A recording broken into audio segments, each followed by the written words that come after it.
Hello everyone, কেমন আছো তোমরা সবাই? আজকে আমরা এসেছি হাজারদুয়ারি দেখতে। তোমাদের একটা মজার কথা বলি, গোটা মুর্শিদাবাদের সবথেকে জনপ্রিয় স্থান হচ্ছে এই হাজারদুয়ারি।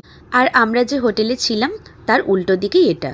আমরা যখন ঘুরতে বেরোচ্ছিলাম তখন এই হাজারদুয়ারির সামনে দিয়ে বেরোচ্ছিলাম, কিন্তু একবারও এখানে ঢোকার মতো সময় হয়নি।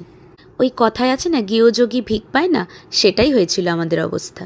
চলো এবার তোমাদের চারপাশটা ভালো করে ঘুরিয়ে দেখাই। আমরা যখন চারিদিকে সাইট সিন করে এসে এখানে পৌঁছালাম তখন বেশ দুপুর হয়ে গেছে, আর সাথে কাঠফাটা রোদ।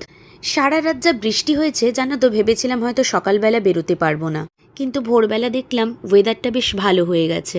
ভিতরে তো ছবি তোলা বা ভিডিও করা একদমই অ্যালাউ নয়, তাই তোমাদের ভিতরটা আর দেখাতে পারলাম না। সামনে যেটা দেখতে পাচ্ছ সেটাকে ঘড়িঘর বলে। এরপর যেটা দেখতে পাবে সেই কামানের আওয়াজে মানুষ বা পশু পাখি যদি গর্ভবতী থাকতো তাহলে তাদের